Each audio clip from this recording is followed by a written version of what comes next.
ముస్లింల హృదయాలలో ప్రత్యేక స్థానం కలిగిన పవిత్ర ప్రదేశం మస్జిద్ అల్ అక్సా.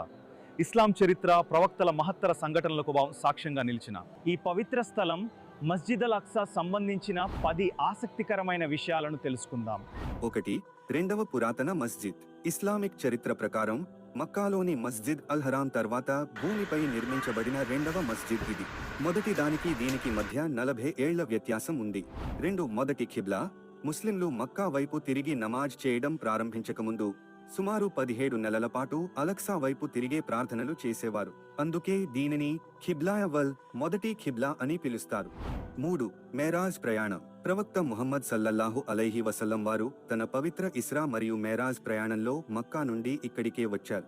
ఇక్కడి నుండే ప్రవక్త వారు స్వర్గారోహణ చేశారు. 4. అలక్సా అంటే కేవలం ఒక భవనం కాదు.